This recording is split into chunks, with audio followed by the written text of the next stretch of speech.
two Polish persons that I had any contact with. Although there were others who were coming, like there was this comedian, you know, this guy that I met called the Dal, a friend of mine, this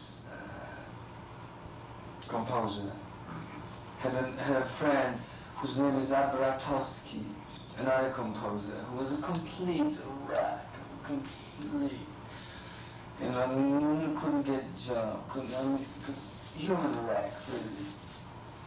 And he went through some traumatic experiences in Poland. He had car crashes.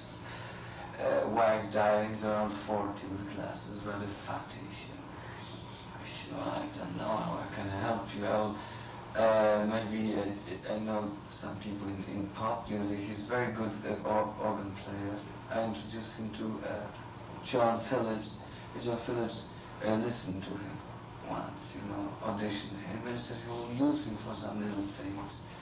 And then the guy was in terrible trouble. Told me he was working in a packaging potatoes, you know, like at night. So I said, oh shit, I pass you some money. I gave him some money. Then Comida, a friend of mine, you know, the composer, told me I gave him some money too. But how long can we give him money? And I told I gave him about $1,000. He said, oh, the moment I get it starts swelling up to you, I don't forget. I will never forget it. I'll never forget he came to the house, you know, and I gave him this money, and Sharon went down the stairs and he kissed her on her hands, and I said, oh God, stop it, please. And then he left. I didn't hear from that guy until about 3 weeks ago. I got a letter from him from Las Vegas. I guess he probably got a job there. He says, I'm sorry, I am, etc. That's all my contact with Polish people. Although many of them called me, you know, called me. Many called me before. I always try to decline. I would read the script when they send me, you know, always piece of shit or something, you know. But it's not only, you know, they made it Polish, sound Polish. Not only Polish, Americans, believe me, English and French. Every day there's a letter from somebody. Mr. Polanski, I admire films, etc. I'm a young, struggling director, etc. Shit, I was in the same position once, right? I went through terrible times before I broke, somehow. So I feel somehow responsible, and very often I help these people. And maybe I shouldn't. But if I didn't, I wouldn't have these old marvelous friends around me that I have now that help me. When did you first meet Sebring, Roman? First time. During the first time. Very first. I was already with Sharon in London for several months. Was she working on a film then, or was just an acquaintance at that time? You want to tell me first how I met Sharon, or what? Go ahead. First time I met Sharon 4 years ago at some kind of party. Martin Ronsahan, a terrible Hollywood producer who had her under contract, and for whom I was doing the film. What was his name? Ron Sahoff. No, it has nothing to do with it. It's the most amazing name. A creep. A guy who makes Beverly Hillbillies and all kind of shit, you know. But he seduced me with his, you know, sort of artist-like attitude, etc. And I signed contract with him to do the film, a spoof on the vampires, you know, called Vampire Killers. And I met Sharon at the party. She was doing another film for him in London at that time. Staying in London alone. She was Jerry's girlfriend. I said, I heard about a couple of times they mentioned Rosserhoff's second man. He said, wait until you see our leading lady. I said, what's her name? Sharon Tate. Strange some. It sounds strangely. Why do I make all the time? Sounded strangely. And once I met her, I thought she was quite pretty, but I wasn't at that time very impressed. But then I met her again, I don't remember exactly. It was because I tried to take her out. I took her out. We talked a lot, you know. I saw the girl rather, you know, difficult to make. At that time I was really swinging on this thing. I was interested in to fuck a girl and move on. No, I went through very bad marriage, you know, years before. I mean, not bad, it was beautiful, but my wife dumped me, you know, left me, and then I had another girlfriend, she left me. So I was really feeling great because I had success with women, and I just liked fucking around. I was a swinger, huh?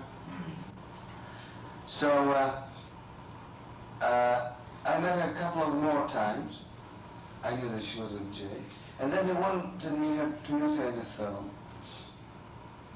And I made tests with her.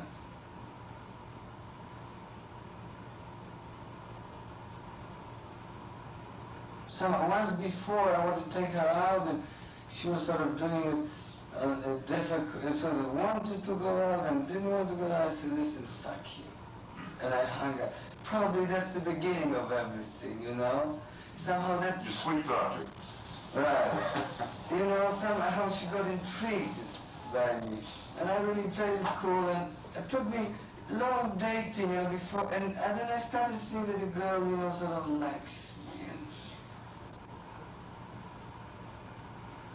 And then I remember I spent the night once, I lost the key, and I spent the night in her house, in her same bed, you know. And I knew there's no even question of making love with her. That's the type of girl she was. I mean, it really happens to me. And long after, we went out, after that, I think it was after this test, she went out with me, and I just said plainly to her, "You want to stay with me or not?" And she stayed with me, and that was the first time we made love, after maybe 2 months or 3 months. And then we went to the location, you know. And again, on location was like 2 or 3 months later.